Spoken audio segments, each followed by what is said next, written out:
So you guys have probably all heard about the loaded 2026 NBA draft, and today I want to tell you guys about the truth about this draft class so far. So going into the season, we all knew it was going to be a three-headed race at the top of the draft, and that's still the case today. You have Darren Peterson at Kansas, Cameron Boozer at Duke, and AJ Debanta at BYU. You've probably heard about all three of these guys, or at least one of these guys this year, because we've seen some teams in the NBA not get off to great starts this year, like the Clippers. The Thunder own their pick, the Pelicans, the Hawks own their pick. You have the Sacramento Kings, the Pacers, the Nets, the Wizards, all down there in the standings right now, hoping that the lottery gods are going to be on their side in May, and they're able to draft one of these guys in the top three. And these three so far this year haven't really disappointed whatsoever. You have Cameron Boozer, who's maybe been the most dominant player in all of college basketball this year as a freshman for Duke. He's averaging 23 points, 10 rebounds, 4 assists, shooting 57% from the field, 33% from three, and 77% from the free throw line. Duke has been a top 5 team all year in the country, and Cameron Boozer is doing what he did all throughout his high school level and has been dominating college basketball. Now, there have been some flaws in his game, right? You may watch him and say he's struggling at the rim. He doesn't look as athletic as some of his peers out there. He has fantastic court vision out of the post. He knows where to go without the ball in his hands, and he has still such a good touch around the rim. Like, he doesn't have many flaws. Maybe if you get him in a switch on the perimeter, you can maybe attack him because he's not the quickest guy on the perimeter, because he plays kind of like a big. He's 6'9", but he's definitely not good enough defensively to be your main rim in the draft. I don't think he has as high of a ceiling as the other two players in Darren Peterson and AJ Debanta, but I think he has the highest floor out of anybody in this class. So yeah, maybe he's not going to be an all-NBA guy one day or a multiple-time all-star, but I just know I'm getting a really productive player out of Cameron Boozer, who definitely has the ceiling of being an all-NBA guy one day. And then you have AJ Debanta, who was probably the most popular guy out of this draft class going into this collegiate season.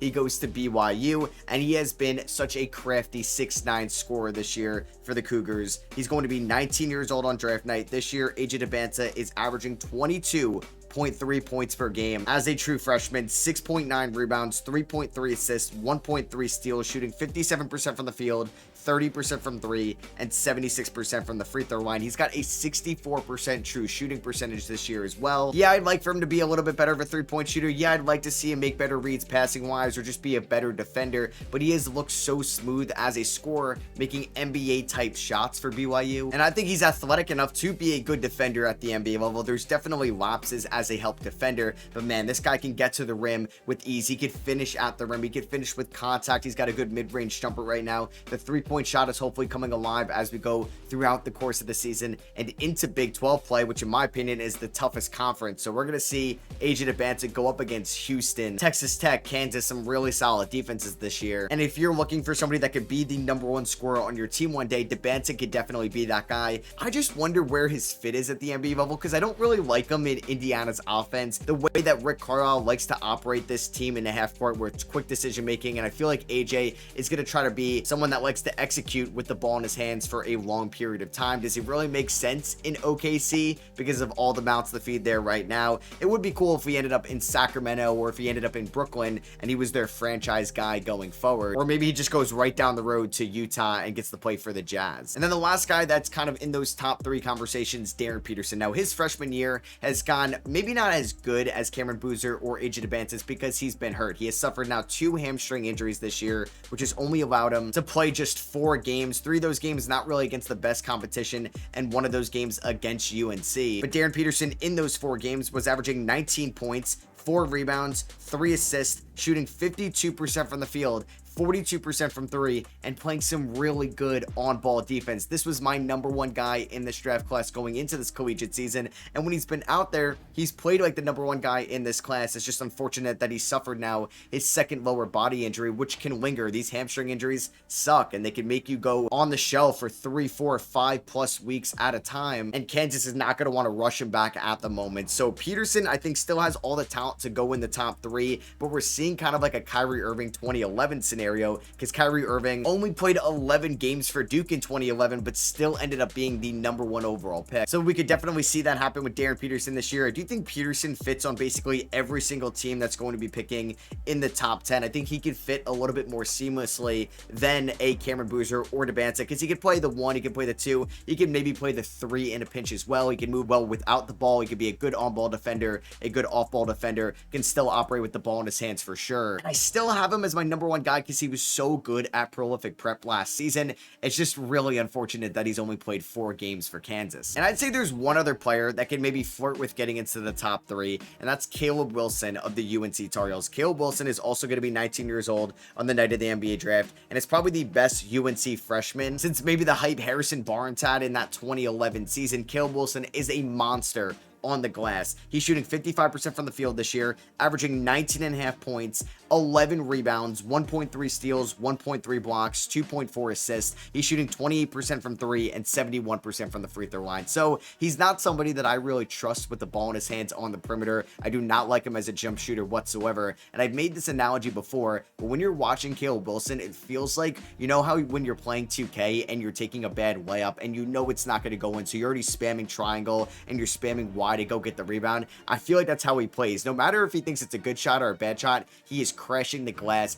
and scouts and GMs are just going to love the motor that he has on both ends. He's going to play with so much intensity in November and then play with the same intensity in January or June. It could be game 1 or game 82. And if he keeps this up, teams are going to love what he can provide on the defensive end of the floor. And maybe there's a chance he goes into the top 3. I think he really does need to improve as a jump shooter for that to happen. But the fact that he's been this good so far, I think he's the clear #4 guy in this class. And we were all talking about the 2026 draft, that it could be somehow better than 2025. Now, I don't really love the depth of this class just yet, but what I do love in terms of depth, the point guards in this class. This is a loaded point guard class. So we've already talked about Darren Peterson, and then you got to also talk about Kingston Flemings of the Houston Cougars, who's also playing in the Big 12. The 6'4" point guard plays so much bigger than what his frame is at 6'4", 190. He has been averaging 15 points this year, 5 assists, 3.5 rebounds, shooting 58% from the field, 48% from 3, and 78% from the free throw line. It's already insanely tough to be this productive and get this much playing time under Kelvin Sampson of the Houston Cougars, but the fact that he's been this efficient and this shifty in the half court as a ball creator, as a playmaker, could definitely give him a case to being the #2 point guard drafted in this class after Darren Peterson. And then the first sophomore we're going to talk about, LeBaron Philon, is my #1 point guard in this class right now, because I think Peterson could be more of a 2 when it's all said and done. Philon could have been a first-round pick last year, opted to stay another year at Alabama, and that's looking like the right decision. 6'4" with a 6'6" wingspan, 175 pounds. This year, he's averaging 22 points, 5.5 assists, 3.5 rebounds, shooting 55% from the field and 42% from 3 for the Alabama Crimson Tide. He gets to the rim with such ease. He's such a good playmaker and can read the court extremely well. He could run in transition and is one of the fastest players in college basketball right now with the ball in his hands. And if he gets a little bit stronger, this guy could be an absolute beast downhill attacker. Mikael Brown Jr. was probably the most talked about point guard going into this year after Darren Peterson, and he's not been performing maybe up to his standards and the hype he had going into Louisville. He's still averaging 16 points, 5 assists, and 3 rebounds, but he's shooting 38% from the field, 26% from 3, and 84% from the free throw line. Now, Louisville loves to take threes. They're basically the Boston Celtics of college basketball. They have a great backcourt as well, and I think Mikael Brown is eventually going to find his stride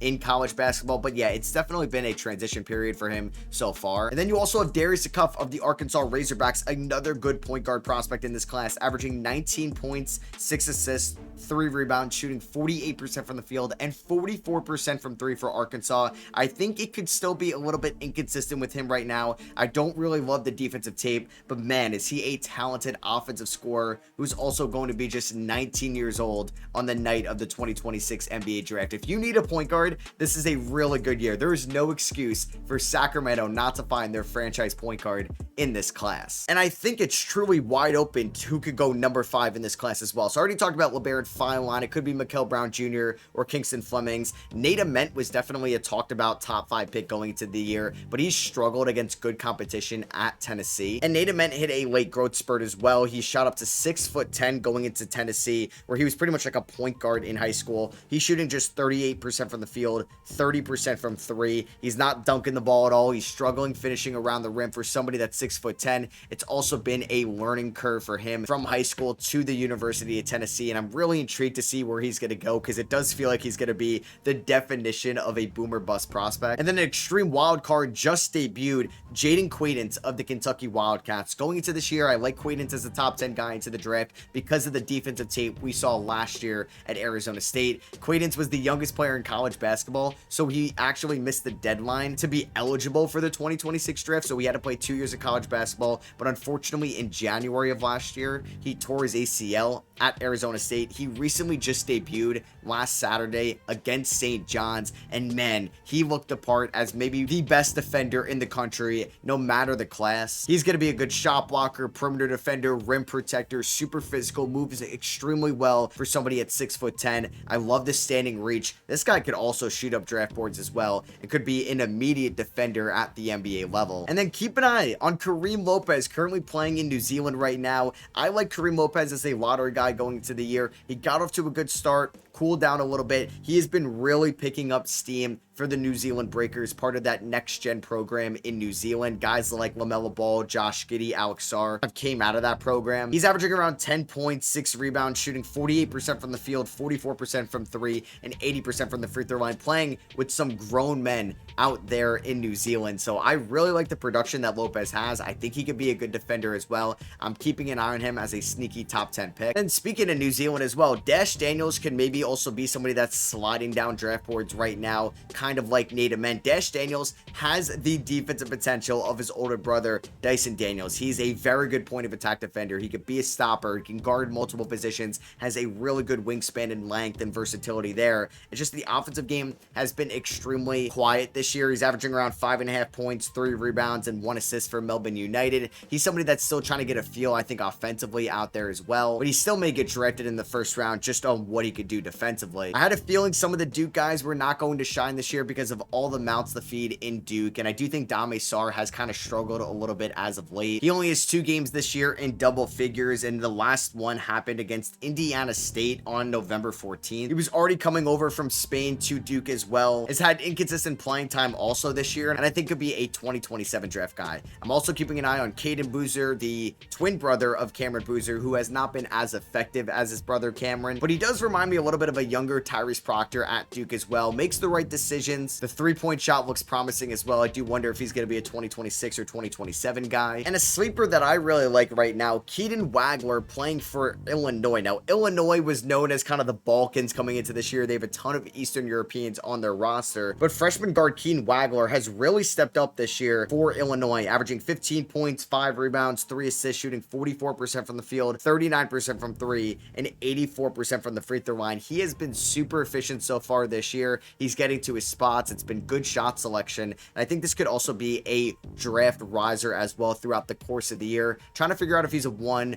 or if he's a 2, but he's 6'6", about 190 pounds, and I wouldn't be totally shocked if he was a lottery pick on the night of the 2026 draft. And then another sleeper that I do like that could end up being a 2027 draft pick, I like Trey McKinney a ton out of Michigan. Michigan, you can make an argument, is the best team in college basketball right now, and McKinney is averaging 10.5 points, 3 rebounds, shooting 45% from the field, 40% from 3, and 84% from the free throw line. Reminds me a little bit of like Jace Richardson last year, but definitely a little bit taller. There's a lot of mouths to feed in Michigan with Ademara, Jackson Lendenberg, Elliot Cadeau, and some others, but I do think McKinney has been solid so far and could also be somebody that could emerge as a first round pick. And yeah, that is gonna be for me. I hope you guys did enjoy kind of just like a breakdown or just a check-in on the 2026 NBA draft. I gave you guys just some more insight and analysis on the top 3 guys, who could be number 4, who could be number 5, the loaded point guard class, some guys that have had their draft stock fall a little bit, and some guys that have had their draft stock rise up, as well as some sleepers. So let me know if you guys did enjoy by dropping a thumbs up. Let me know if there's another guy I didn't talk about. You can let me know them